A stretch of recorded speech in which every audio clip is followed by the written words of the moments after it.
Siento que hace como 2 siglos que no platicaba contigo, querido Carlos Serrano, economista en jefe del BBVA México. ¿Qué tal, Carlos? ¿Cómo estás? Buenas noches. Pues vamos a seguir sin hablar con él. A ver si ya enlaza la llamada. Ah, se cortó la llamada. Porque hoy hace declaración, hoy presenta el BBVA México. ¿Ya estás ahí, Carlos? Sí, mi estimado David, con el placer de estar contigo. Muy buenas noches. Decía que que siento que tiene como 2 años que no hablaba contigo. Yo también no sé tanto, pero se siente que fue mucho.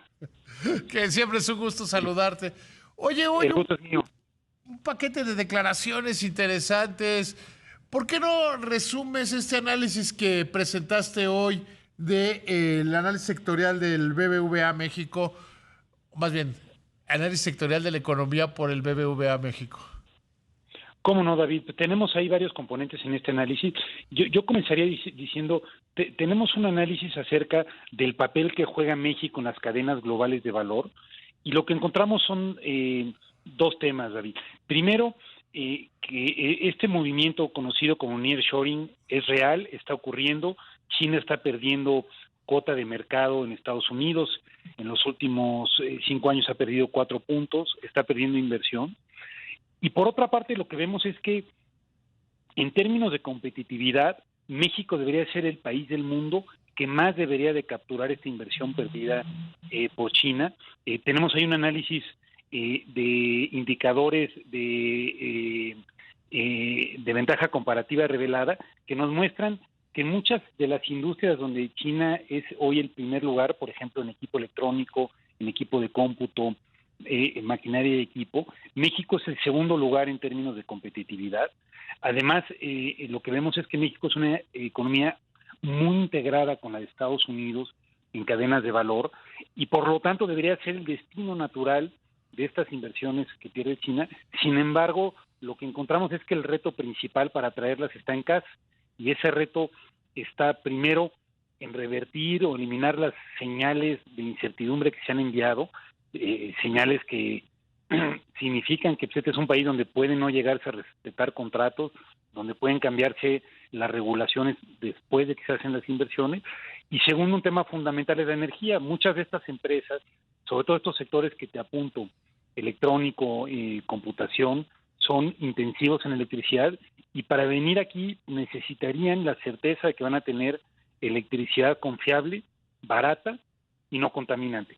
Si no logramos revertir estos dos temas y atacar estos dos retos, pues a pesar de tener unas ventajas muy fuertes, pues va a ser una oportunidad perdida, mi estimado David.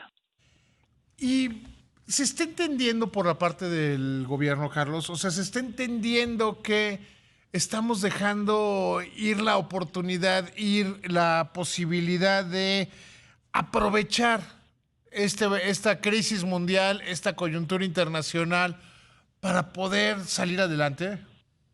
Me parece que hasta el momento no hay señales de que se esté entendiendo, porque de lo contrario creo que estaríamos siendo mucho más activos. Como bien apuntas, David, esta es una oportunidad históricamente buena, única, es difícil que se repitan. Este nearshoring se da por 3 factores, yo diría. Primero, el conflicto comercial entre Estados Unidos y China comenzó con el presidente Trump, que impuso aranceles significativos a China, y que el presidente Biden los continuó. Eso hace más difícil tener desde ahí una plataforma de producción para exportar a Estados Unidos. Segundo, la pandemia, con todas las disrupciones que trajo, los cuellos de botella, hizo ver a muchas empresas que es muy riesgoso tener tu cadena de proveeduría muy lejos de tu mercado objetivo, en este caso el de Estados Unidos, y que por tanto podría ser mejor tenerlo más cerca, incluso aunque fuese algo más caro, pero no tener estos riesgos. Y Sí, tercero, por ejemplo, todo esto de las cadenas globales y del justo a tiempo que estuvo tan de moda, creo que la pandemia ha hecho que se replantee totalmente, ¿no? Totalmente, porque lo que se vio es tenerlas tan lejos, pues puede ser muy caro. Si de repente, ¿de qué me sirve que sea un poco más barato producir si el costo de traer un contenedor se me va 8 veces? O si cierran el canal de Suez y quedo varios días con mi mercancía atorada. Yo creo que todo eso hizo replantearlo. Y el tercer fenómeno, David, es el propio conflicto iniciado por la agresión de Rusia a Ucrania, donde muchas empresas no quieren exponerse a la posibilidad de ser objeto de sanciones. Desde luego, tener proveedores de Rusia, hoy ya se ha visto el riesgo pero también se cree que eventualmente puede haber sanciones a propias empresas chinas, y en ese sentido, pues México debería ser un candidato natural. Ahora bien, desde una perspectiva geopolítica, enfrentamientos como lo que estamos viendo respecto a las cumbres de las Américas, pues no ayudan en este sentido. México debería ahora estar, en nuestra opinión, más alineado con las democracias liberales de principios, sino también porque eso se traduce en más inversiones. Debería estar alineado con el interés de los mexicanos. Así Y el interés de los no hay duda. mexicanos no necesariamente es, creo que no, es más, creo que no, pero yo no quiero hablar por todos los mexicanos. Creo que nos conviene tener una mejor relación comercial y que la gente tenga más trabajo que andar defendiendo a tiranos en América Latina, ¿no? No puedo coincidir más, exactamente. Entonces, es tanto un tema de principio, de no defender dictadura, como un tema de que esto puede generar empleos para los mexicanos. Entonces, pues me parece que deberíamos tomar nota de este movimiento, que repito, es real, ¿no? China sí está mediendo. Sí, o sea, ¿cuál es la utilidad? ¿Cuál es la ganancia de esta posición, no? Y cuál es la pérdida de no aprovechar, como bien lo dice, situaciones únicas en la historia. Total, yo la verdad no alcanzo a entender la ganancia, no le veo el upside, y lo que sí veo es que esto puede traducirse en perder esta oportunidad. Yo veo una ganancia, ¿no?, política. O sea, yo veo una ganancia política para el gobernante y su partido. Posiblemente, pero no es una Pero eso ganancia no que se es traduzca a la economía, ganancia, ¿no? que no se registra en el bolsillo, es demagogia. Coincido plenamente. Y no es una ganancia que se vaya a traducir en los bolsillos, que no va a generar empleos. Entonces me parece que habría que replantearse esta estrategia, ¿no? Pero parecería que el gobierno está decidido a que no pase eso, ¿no? Pues hasta el momento parece ser que exactamente no se está aprovechando esta oportunidad, ¿no? Y también otro análisis que tenemos en este mismo estudio tiene que ver con el sector eléctrico, no solamente con el hecho de que la incertidumbre que se ha generado también va a significar que no atraigamos inversiones, David, sino también lo que vemos es que hoy lo que se está apostando, y la principal tecnología para producir electricidad en México, es electricidad con ciclo combinado, que utiliza gas natural y quemar combustible. El tema con esas dos, David, aparte de que sean más contaminantes y que son mucho más caras, es que dependes de insumos cuyo precio puede aumentar. ¿Qué está pasando ahora con el ciclo combinado? El gas ha subido tremendamente desde que inició este conflicto en Ucrania, y por lo tanto es mucho más caro producir electricidad, cuando podríamos utilizar insumos que son el viento y el sol, que son gratuitos, que no dependen de factores externos,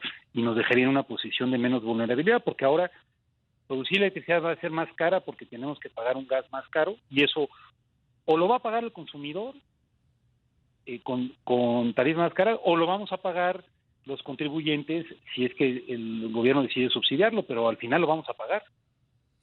Sí, claro, o sea, y se habla mucho, por ejemplo, en materia agrícola, de vamos a ser autosuficientes en materia agrícola, pero nos estamos volviendo más dependientes en energéticos porque está disminuyendo la producción de petróleo, o sea, y no estamos aprovechando eh, las oportunidades que aquí también se abren y que dependen otra vez del respeto al Estado de Derecho. Coincido plenamente. Esa es la principal variante. Las empresas quieren respeto al Estado de Derecho. Eso significa muchas cosas.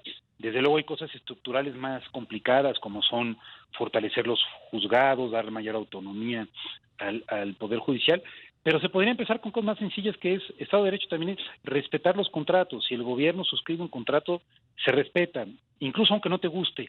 Si el gobierno dicta unas reglas del juego y se hacen inversiones basadas en esas reglas del juego, se respetan esas inversiones.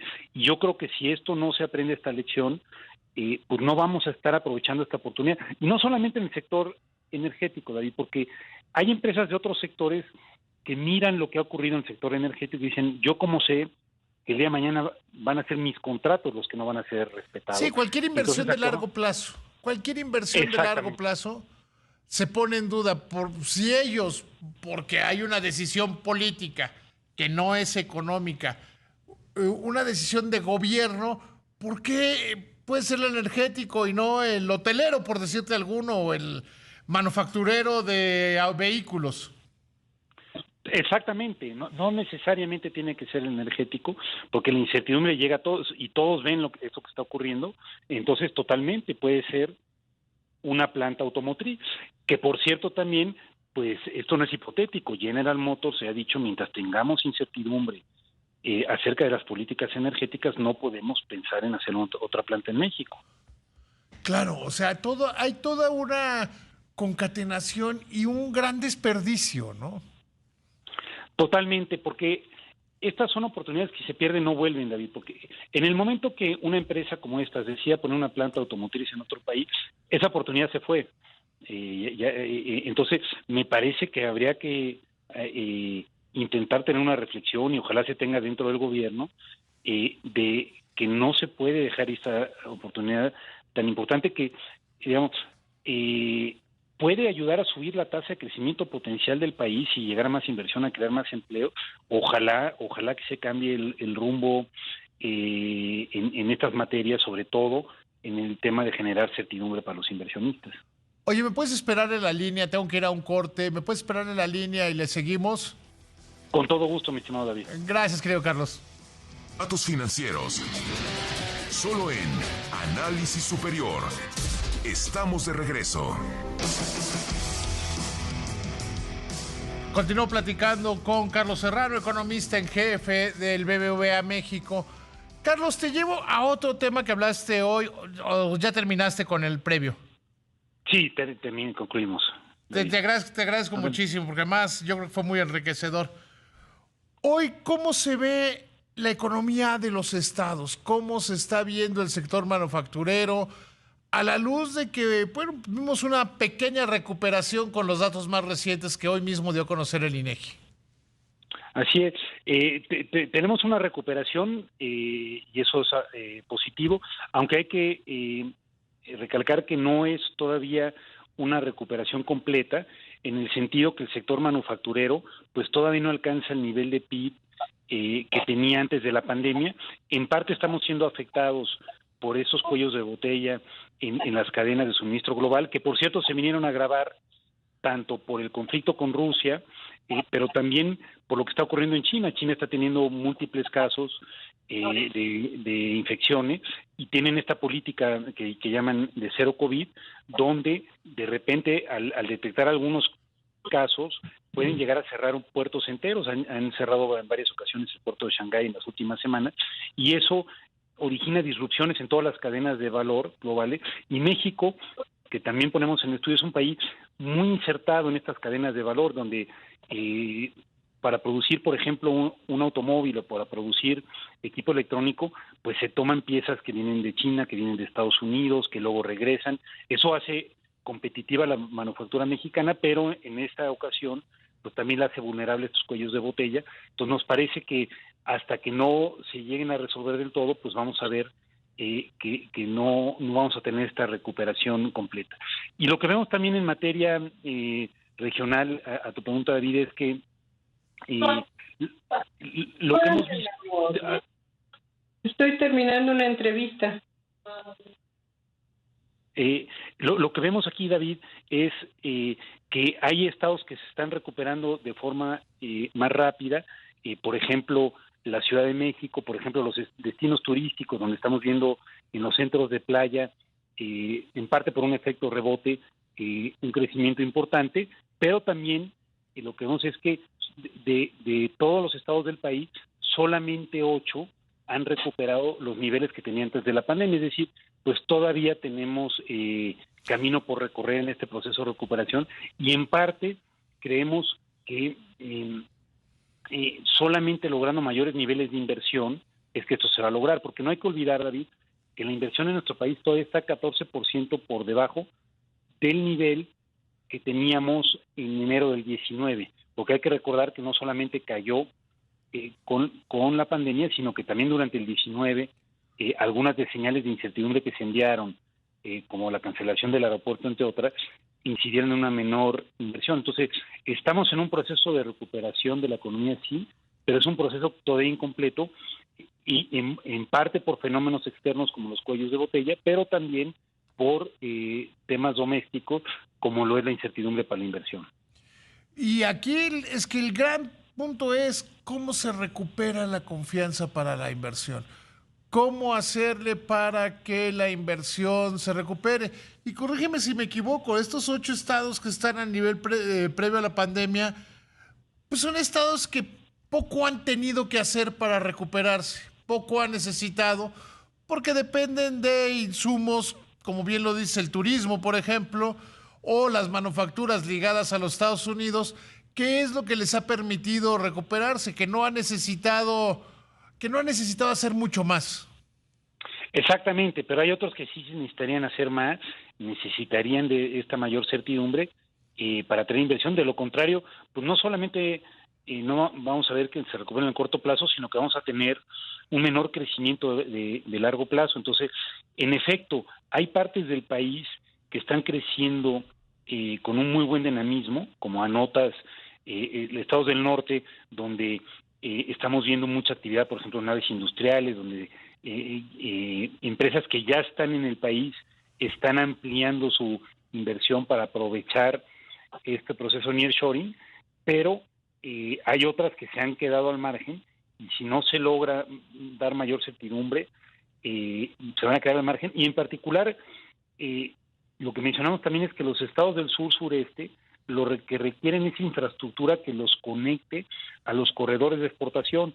Habría que trabajar en fortalecer, si realmente queremos, y en eso coincidimos con el gobierno, que debe ser una meta, que no se rezague el sur-sureste, pues las obras que se están haciendo son fortalecer los puertos, por ejemplo, en Progreso, en Coatzacoalcos, para que pueda exportarse hacia la costa este de Estados Unidos, por ejemplo, el transísmico, porque si no hay esta infraestructura es muy difícil que las empresas decidan eventualmente instalarse en el sur-sureste, porque no van a ver esta infraestructura que necesitan para exportar.